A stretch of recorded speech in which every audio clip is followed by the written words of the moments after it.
Ted, it is about 2:30 in the afternoon. You are scheduled to be executed tomorrow morning at 7 o'clock if you don't receive another stay. What is going through your mind? What thoughts have you had in these last few days?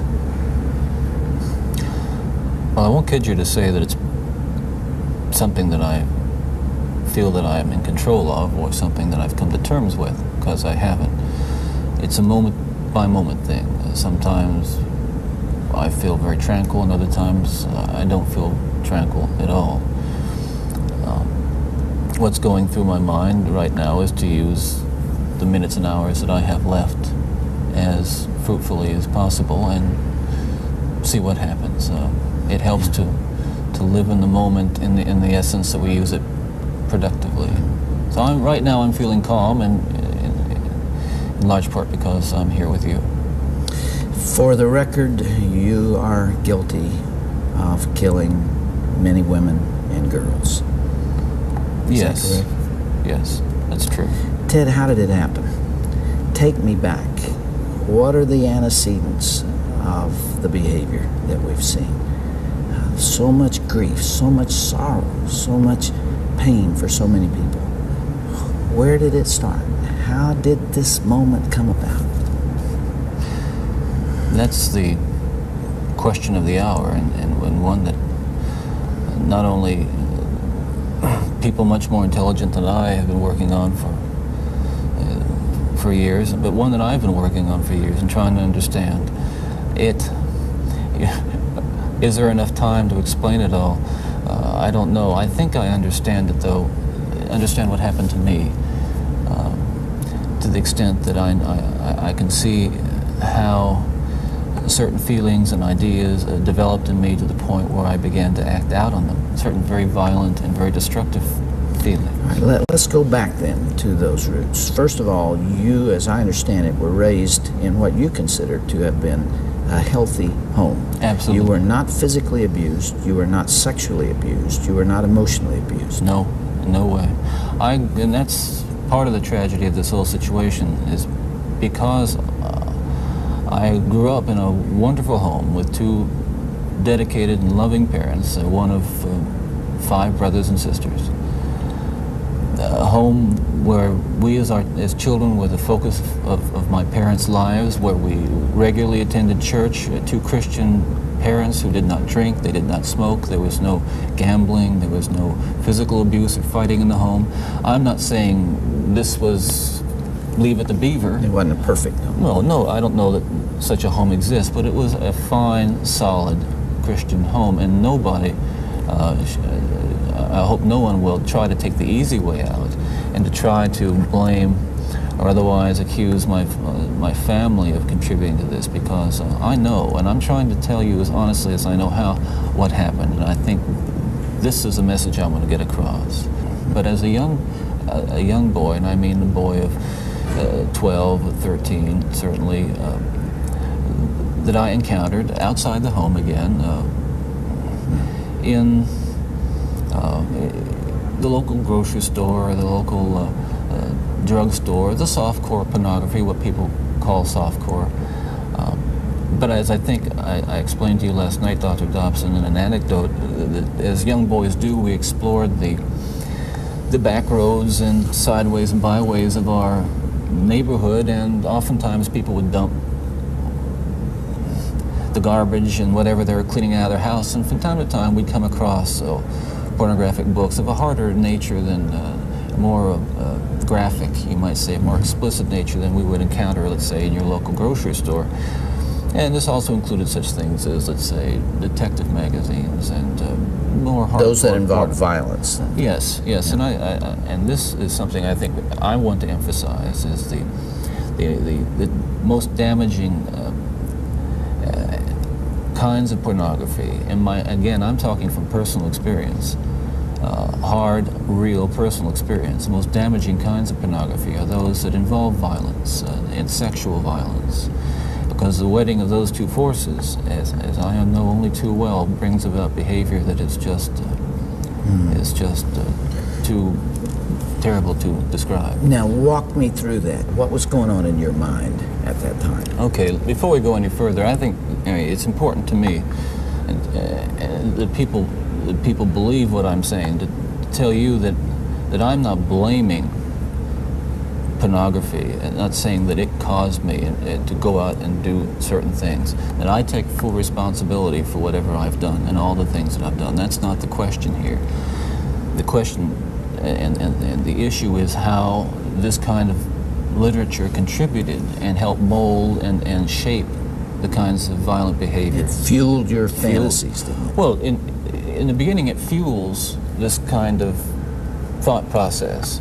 Then, at a certain time, it's instrumental in what I would say crystallizing it, making it into something which is almost like a separate entity inside.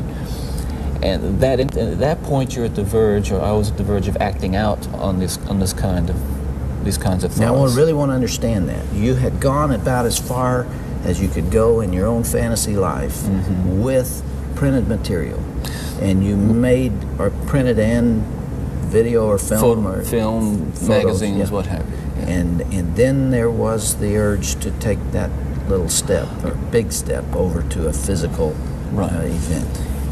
And it happens.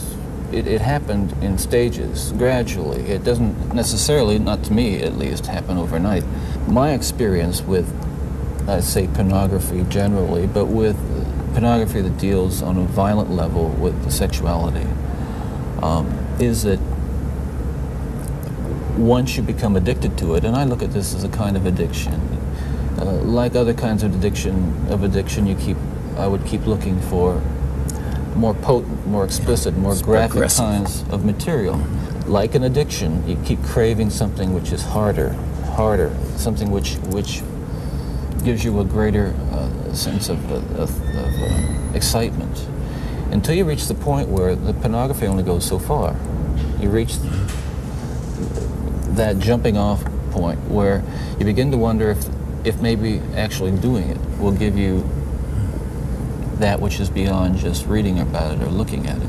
How long did you stay at that point before you actually assaulted someone? Well, yeah, you see,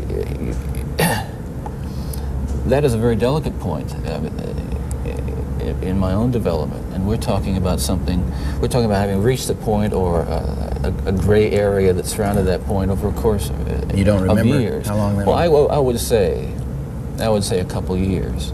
And what I was dealing with there were very strong inhibitions against criminal behavior or violent behavior that had been conditioned into me, bred into me in my environment, in my neighborhood, in my church, in my school.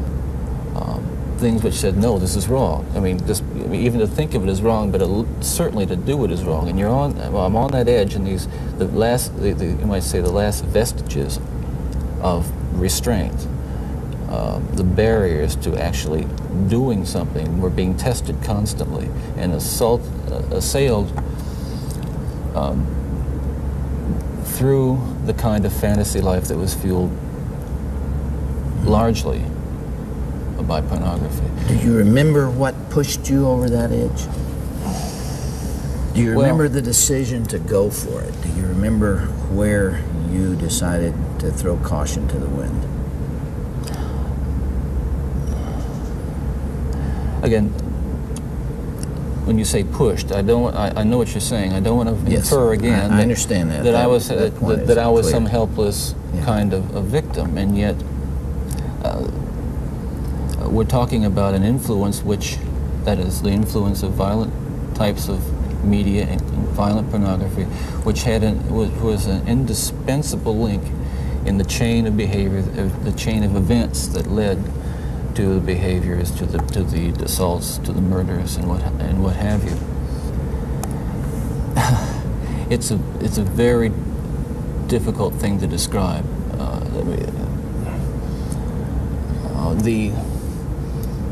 The sensation, of reaching that point where I knew that it was like something had, say, snapped, that I knew that I couldn't control it anymore, that these barriers that I had I had learned as a child, that had been instilled in me, were not enough to hold me back with respect to seeking out and harming somebody. Would it be accurate to call that a frenzy, a sexual frenzy? Well, yes, that's one way to describe it. A compulsion, a building up of this destructive energy. Another factor here that I haven't mentioned is the use of alcohol. But I think that what alcohol did, in conjunction with, let's say, my exposure to pornography, was alcohol reduced my inhibitions. At the same time, the fantasy life that was fueled by pornography eroded them further. In the early days, you were nearly always about half drunk when you did these things. Is that right? Yes. Yes. Was that always true? I would say that was generally the case, almost without exception. All right, if I can understand it now, there's this battle going on within. There are the conventions that you've been taught. There's the right and wrong that you learned as a child. And then there is this unbridled passion fueled by your plunge into hardcore violent pornography. And those things are at war with each other. Yes. And then with the alcohol diminishing the inhibitions, you let go. Well, yes, and you can summarize it that way, and that's accurate, certainly. And it just occurred to me that some people would say that, well, I've seen that stuff and it doesn't do anything to me. And I can understand that. Virtually everyone can be exposed to so-called pornography, and while they're aroused to it to one degree or another, not go out and do anything wrong. Addictions are like that. They affect some people more than they affect others. Well, but there is a percentage of people affected by hardcore pornography in a very violent way, and you're obviously one of them. That was a major component, and I don't know why I was vulnerable to it. All I know is that it had an impact on me that was just so central to the development of the violent behavior that I engaged in. Ted, after you committed your first murder, what was the emotional effect on you? What happened in the days after that?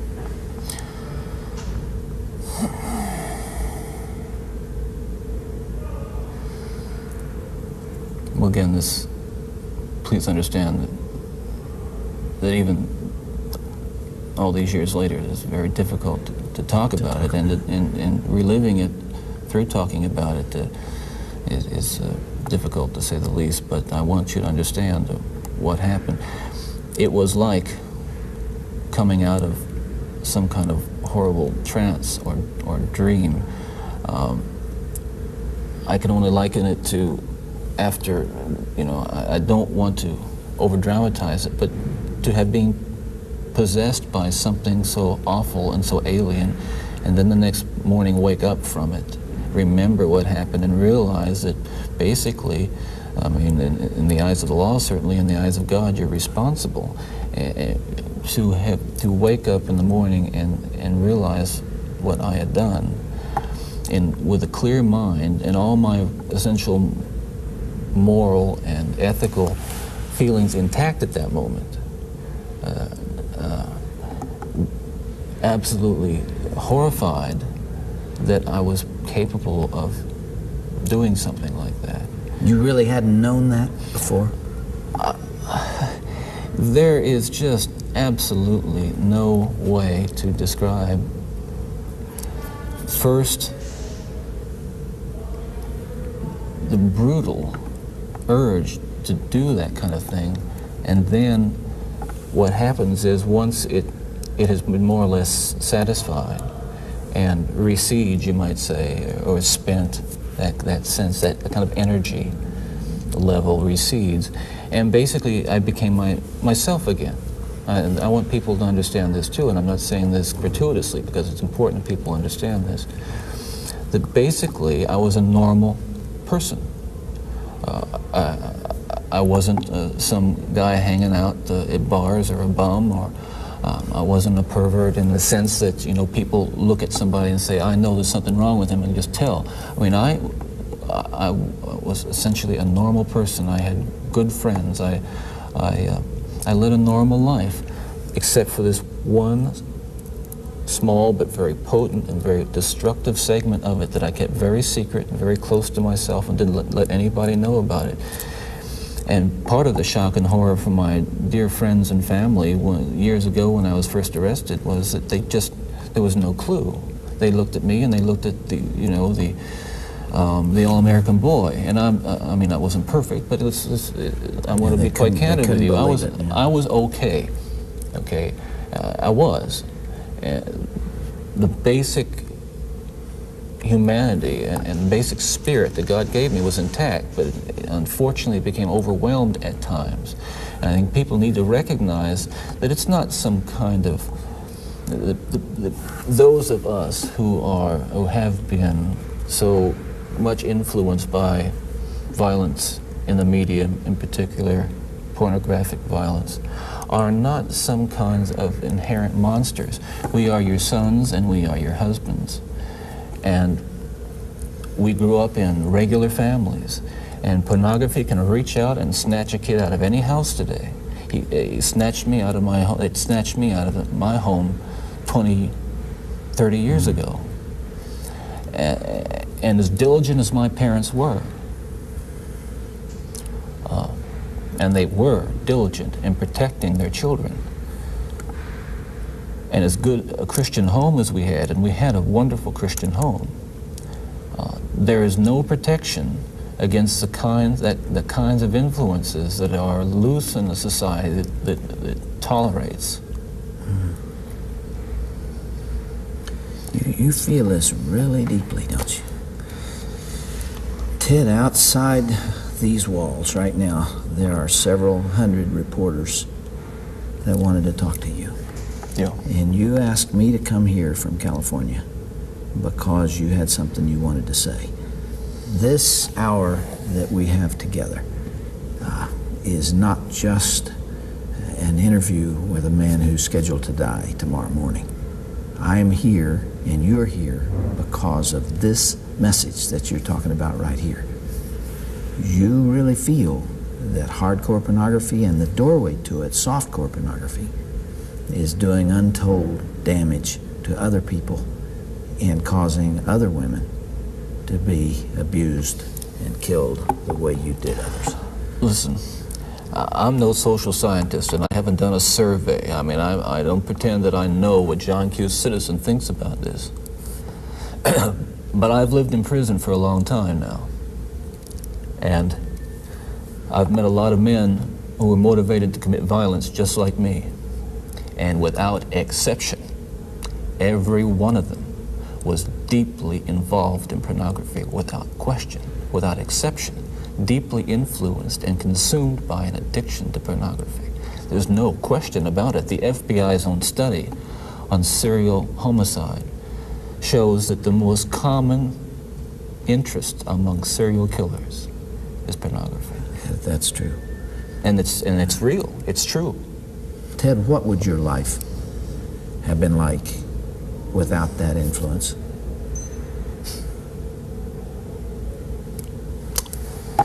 You can only speculate. Yeah. Well, I know it would have been far better, not just for me, and it's, excuse me for being so self-centered here.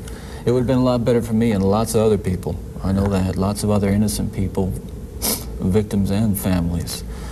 It would have been a lot better. There's no question, but that it would have been a fuller life. Certainly a life that would not have involved, I'm absolutely certain, would not have involved this kind of violence that I have committed. I'm sure, Ted, if I were able to ask you the questions that are being asked out there, one of the most important as you come down to perhaps your final hours, are you thinking about all those victims out there and their families? who are so wounded, you know, years later, their lives have not returned to normal. They will never return to normal. Absolutely. Are you carrying that load, that weight? Is the remorse there? Again, I know that people will accuse me of being self-serving, but we're beyond that now. I mean, I'm just telling you how I feel. But through God's help, I have been able to come to the point where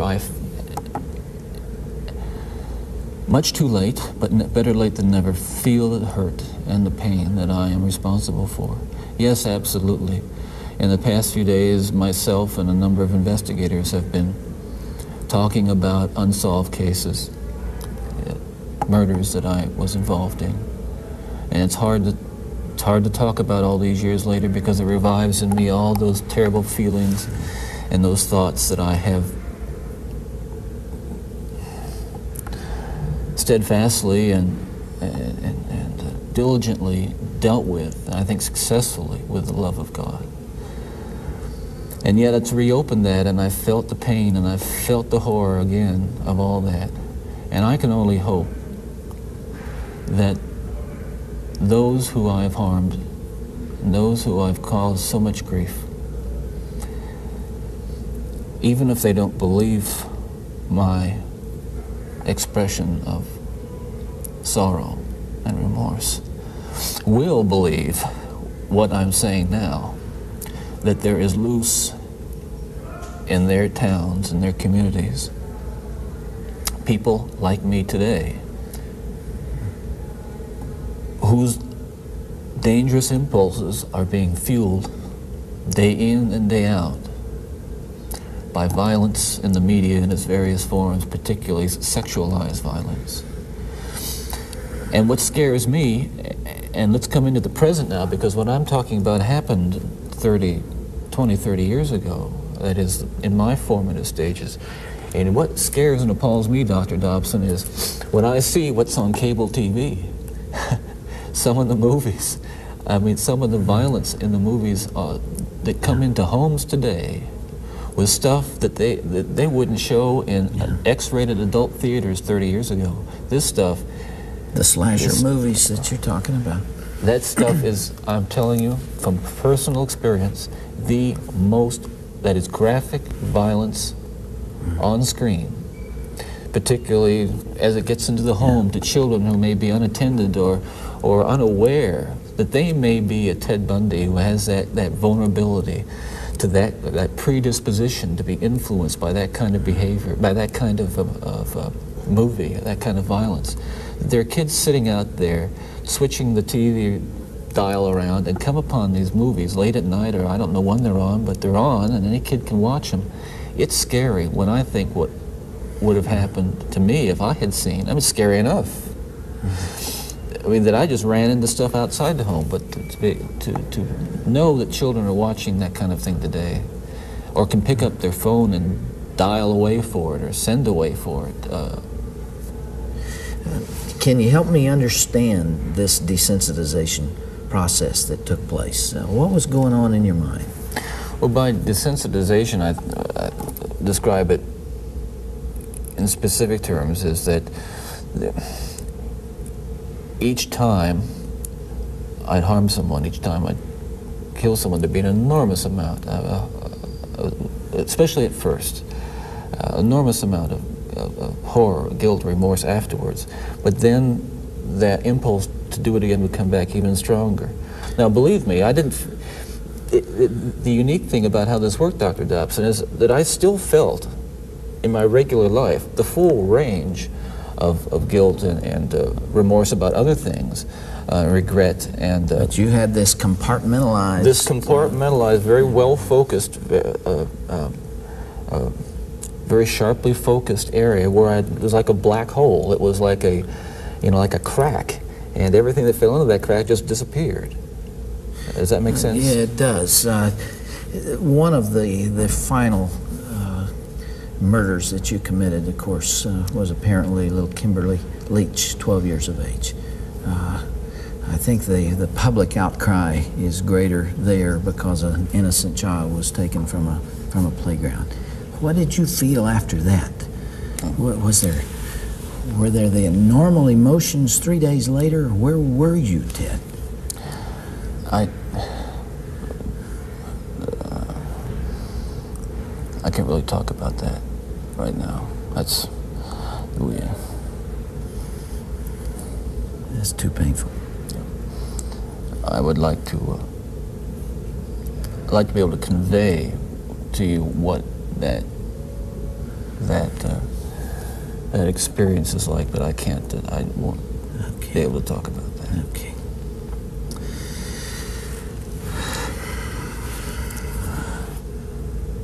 I can't begin to understand. Well, I can try, but I'm aware that I can't begin to understand the pain that the parents of these children that I have, and these young women that I have harmed, feel.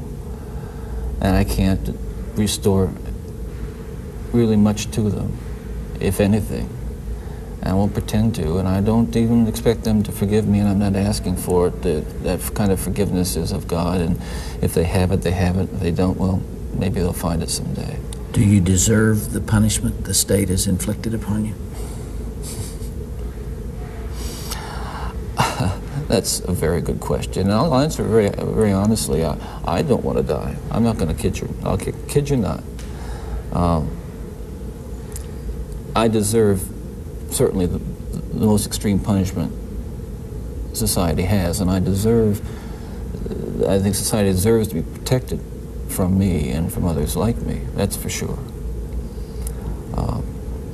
I think what I hope will come of our discussion is I think society deserves to be protected from itself, because as we've been talking, there are forces at loose in this country, particularly, again, this kind of violent pornography, where, on the one hand, well-meaning, decent people will condemn behavior of a Ted Bundy while they're walking past a magazine rack full of the very kinds of things that send young kids down the road to be Ted Bundys. That's the irony. We're talking here not just about more. We're talking. What I'm talking about is going beyond retribution, which is what people want with me. Going beyond retribution and punishment, because there is no way in the world that killing me is going to restore those beautiful children to their parents and correct and soothe the pain. But I'll tell you, there are lots of other kids playing in streets around this country today who are going to be dead tomorrow and the next day and the next day and next month, because other young people are reading the kinds of things and seeing the kinds of things that are available in the media today. Ted, as you would imagine, there's tremendous cynicism about you on the outside, and I suppose for good reason. I'm not sure that there's anything that you could say that people would believe. Some people would believe. Yeah. And yet, you told me last night, and I have heard this through our mutual friend John Tanner, that you have accepted the forgiveness of Jesus Christ and are a follower and a believer in Him. Do you draw strength from that as you approach these final hours? I do. I can't say that it's going to be being easy. in the valley of the shadow of death is something that I've become all that accustomed to, and that I'm strong and nothing's bothering me. Listen, it's no fun. It gets kind of lonely, and yet I have to remind myself that every one of us will go through this someday, yes, in one way or another. It's appointed unto man. And countless millions who have walked this earth before us have. So this is just an experience which we all share. And yeah, here I am. Ted Bundy was executed this morning in Florida State Prison's electric chair.